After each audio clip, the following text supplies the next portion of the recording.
How's it going, everybody? Doing a Gum Chewing Whispered game review today of Resident Evil Revelations 2. I popped this open. I forget when. Like 4 or 5 days ago, I was craving some Resident Evil. And you know, the Halloween season's coming, so I busted it open and I had beaten it yesterday, but I beat it again today, and I'll say the reason why. I mean, I didn't play it through a second time, it's in chapters, but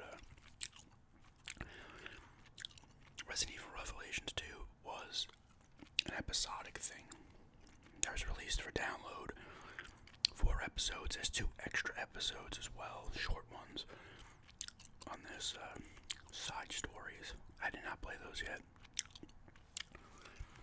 But you start the game off with Claire and Moira, who is Barry's daughter, and this is Barry and Natalia, the other 2 people you use.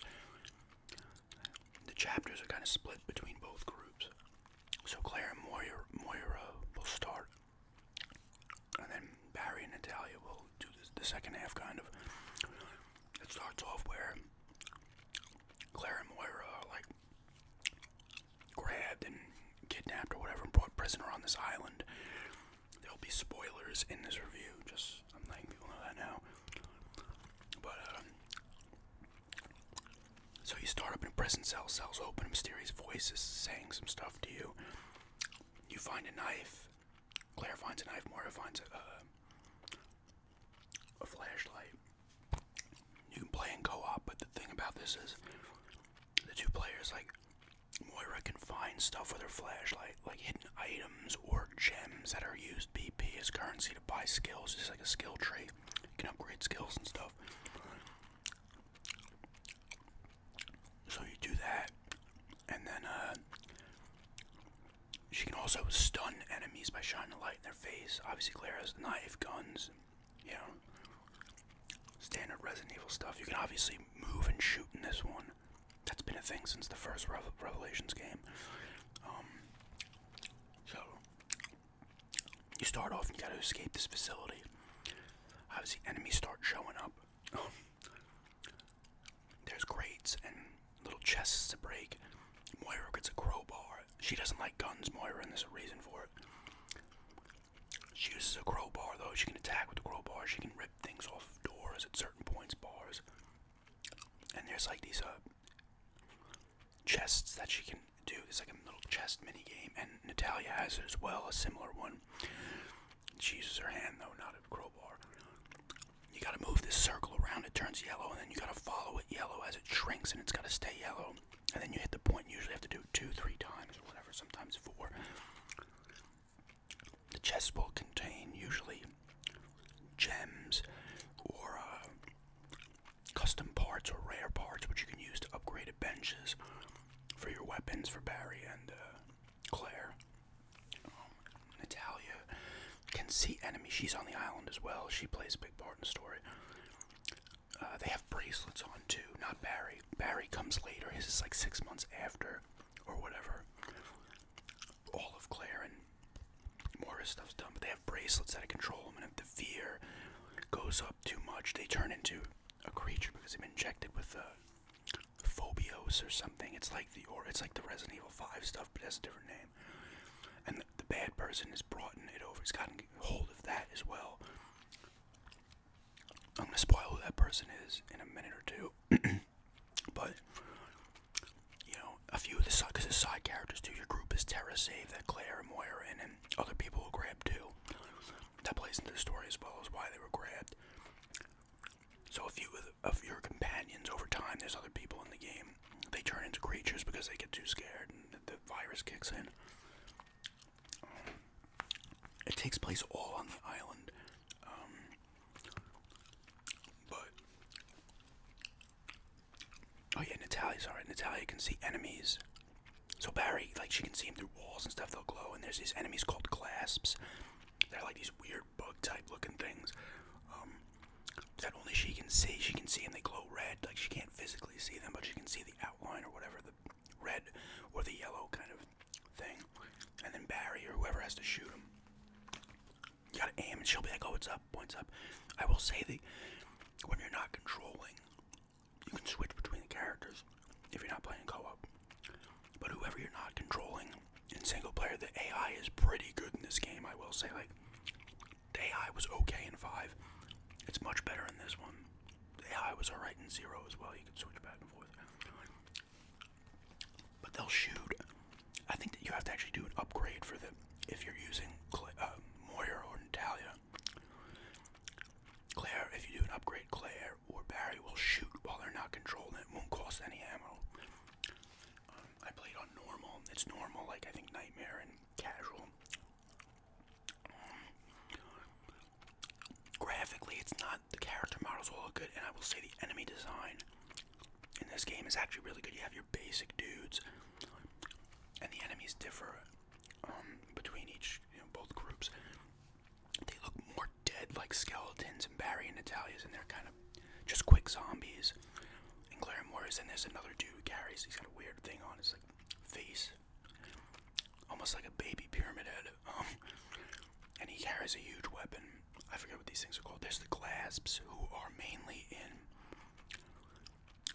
Natalia and Barry's, but they pop up. There's a few of them in Claire and Moira's, but those are cool. They look really cool, like they're gross looking.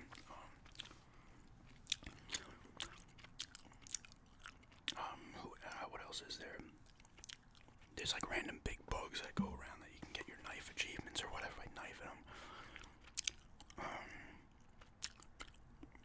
There's a couple of, they call them revenants. There's these weird looking things. They move quick. You gotta shoot a body part of theirs. This is where Natalia comes into play too. Because when you use her, she'll see the weak part in the body, so you shoot it, it exposes it, then you shoot it again. Classic Resident Evil. Big thing comes out to shoot. There's those. There's other ones that will throw stuff at you that will blind you. There's another one that's got like a giant arm and a big weak spot in the middle. But the enemy design's really good. This game is legitimately, at least to me, creepy. A lot of Resident Evils are not. They have great atmosphere, but they're not like dreadful creepy. 7 really was. And this one's actually creepy too. It's got a really creepy atmosphere. It's a pretty creepy game. Much creepier than the first Revelations. Because that one just took place on a boat.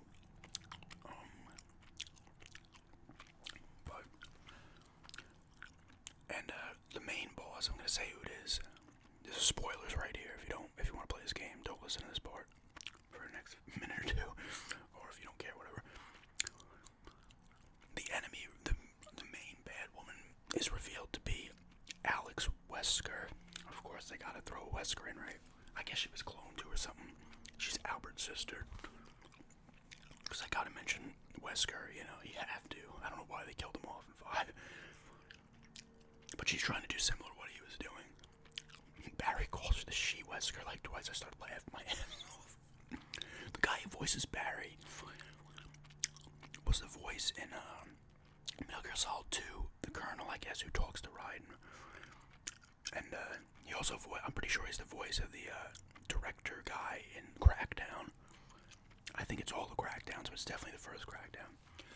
The voice acting's solid in this. It can be a little cheesy at times, like the Barry is, his voice acting solid, but it still maintains that Barry cheesiness, especially from the from the first Resident Evil game, like she-Wesker and other random things. The voice acting solid overall, other than the character designs and stuff, and the enemy designs. The environments are not the best looking. They're not terrible, but they're not, because this was not. You could tell, like, graphically, they didn't put a shit ton of effort in, like an RE7. Or at the time of 5, because even this came out in 2015, but I think it was kind of made for the older systems, the 360 and the PS3. But it, the environment's pretty good, and there's like a mine area where there's like gas. You gotta walk through the gas and avoid, choking to death. You gotta get to certain points before you die. But there's a mine area. You're in like a woods area for a little bit. The facility, else? Like a slaughterhouse you go to at a point, and kind of a little city, because it used to be like a Russian mining town before Alex Wesker came in and started infecting everybody and doing her experiments. So you go into some buildings as well. A real treat, for me at least, was on the last episode. As Barry and Natalia, you go in, and you go in this underground facility area, and it's like a mansion, and Natalia's like, I live here, and Barry's like, I've had enough of mansions in my day. But it's always cool, because the mansion's classic Resident Evil stuff. It was cool, I love that stuff. It wasn't too long in there, but it was fun. There's a couple boss fights in there that aren't too tough. There's another enemy that pops up 4 or 5 times. It's like this huge enemy, I forget what it's called, if it even has a name. It has like this sack, and it lights it on fire and shoots like fireballs at you. There's a cool little puzzle where you're in the slaughterhouse, you have to shoot down slabs of meat into this grinder to get a liver. And it's classic Resident Evil, you gotta put this in this, and especially when in the mansion, you gotta get an emblem key. There's not a lot of it, but it's there. What else? On normal mode, there was a good amount of ammo. You can combine red and green herbs for more green herbs. There's disinfectant if you get blinded. Your partner could use it on you, because certain enemies will shoot stuff at you, like I said, and it will blind you for a little bit.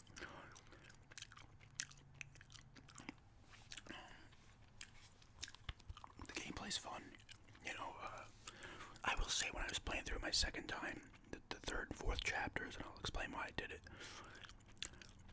it got a little annoying the second time. Some of the stuff that didn't annoy me as much the first time bothered me more, because I'm doing it again, but that's because it's a point in the game where you have to make a choice, and I made the choice and got the bad ending. So I'm like, oh, what? Because the relationship between you just combine their names, oh my god. The relationship between Barry and Moria is strained, and there's a reason for it. I won't say that, but it's the same reason Moria doesn't like guns. And the bad ending has nothing to do with that. And I won't spoil what happens with that bad ending. But the good ending is much better, and I wanted to see it, obviously, because it's you know, I won't say that either, but, you know, it's very satisfying. I got a little choked up, too. It was nice. Nice little ending. The end of the last boss, it is Wesker, but, you know, she turns into something, but what she turns into is actually really disturbing looking. It's a pretty good boss fight. Nothing overly hard. I didn't retry too much. Every time you beat an episode with either group apart, it grades you and you get medals for doing certain things. And the BP can be used, and this game has replayability because you can use BP to buy upgrades. You can buy countdown mode and invisible mode. I played a little bit of countdown mode. You gotta beat each episode, or each part of the episode, a certain amount of time. You get extra time for killing enemies, because the clock's counting down. And there's random clocks that you can smash for an extra minute as well. Invisible mode I haven't played, but I assume you have to be stealthy or something. And there's also raid mode, which I guess has an online component as well.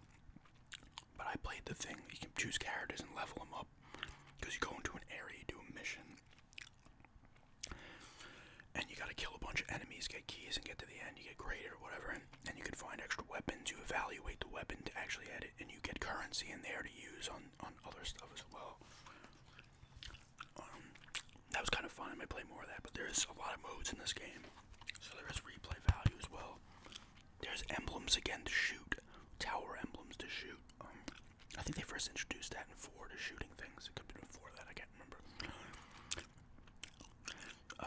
Moira can find these symbols on the walls that are hidden. And Natalia can find these little bugs, which I found none of. So I don't know where those were hiding. I did find some of the little kind of painting type things, and I got a decent amount of the tower emblems. They're well hidden. I said there's light puzzles in there as well. At one point you go into the sewer, and the one character's got to pull the thing and open the sluice. They use this word sluice like 50 times. I feel like it was on purpose. And then you got to go through and stuff. And sometimes there's cannons. You can mix bottles. You get empty bottles. You can either put alcohol in them, gunpowder, smoke powder, or Molotov cocktail. cocktails you can make. You make bombs out decoy bottles. You put this other, I can't remember what the stuff is. It blows up after time. And the smoke screen, you can kind of hide from enemies and kill them. And there actually, you can see the glass creatures with it when you throw it as well. You can crouch and you can do stealth kills as well, especially on those revenant enemies where you gotta shoot to find the weak point. You can stealth kill them, which at some points is good because you don't want to use ammo. You obviously get different guns, and like I said, you can upgrade the guns. You can switch out the guns at the workbenches as well. It's a good game at first. I was playing it, I'm like, this is a solid little title. And I was kind of grading it in my mind, and as I played it more, I'm like, I'm really enjoying this, you know? I'm into the Resident Evil lore, even though it's a little over the top. It's not over the top, batshit crazy like a Metal Gear, but it's, you know, it's wild and stuff. But this one takes place after 5, but before 6. There's an end cutscene at the end that's kind of alluding towards 6.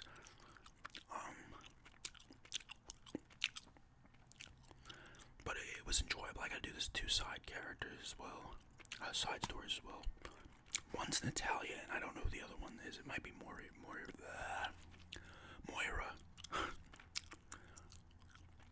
But it was good to see Barry again too. He's always had people like Barry. He's kind of a classic character.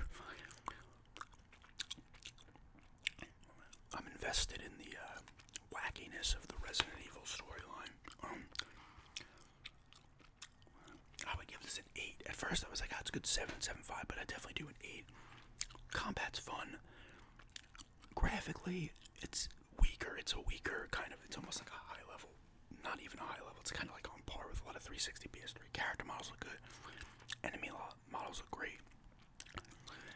The atmosphere is creepy. It's a genuinely creepy game.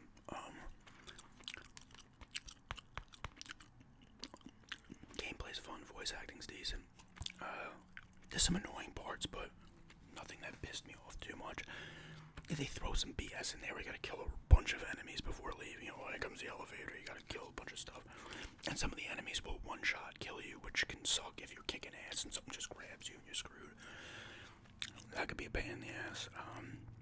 Like I said, the AI is solid though. Occasionally they'll fuck up, but they're actually overall it's pretty good AI, to be honest with you. You can knife kill enemies too while they're down.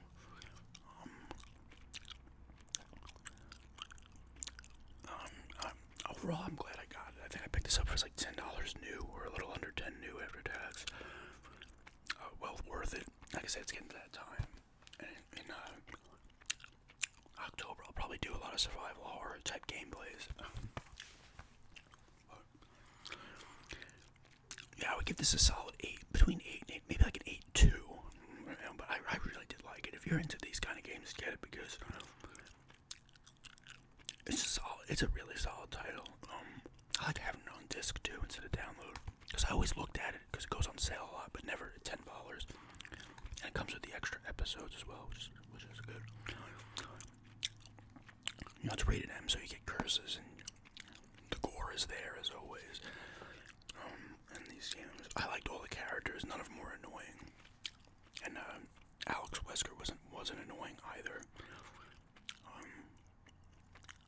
There's a couple of timed moments too where you gotta escape stuff in a certain amount of time. I think there might be 2 of those parts. That's good stuff. I don't know if they'll make a 3rd. If they did, it would have to be during the Resident Evil 7 time. Maybe one day I'll do a series of talk about Resident Evil. I want to get more of them, just to have them. And a lot of them are on the 360. I mean the Xbox One. So, I have this one and I have 2 at the moment. I don't think I have any other ones. I got another one coming, that will be in a pickup set.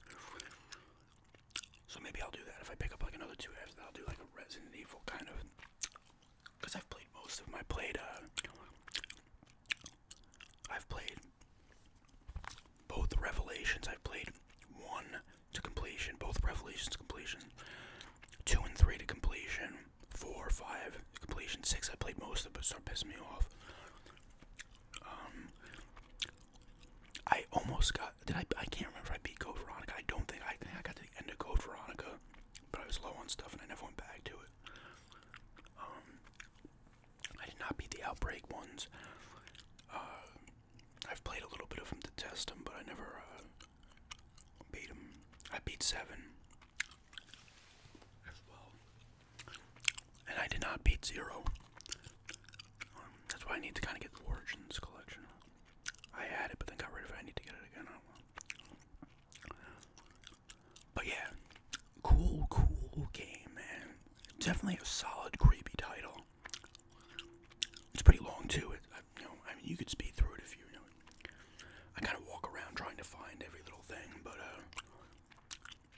it's probably maybe like an 8 to 10 hour game, maybe a little longer. And it's got replayability with all the different modes and stuff.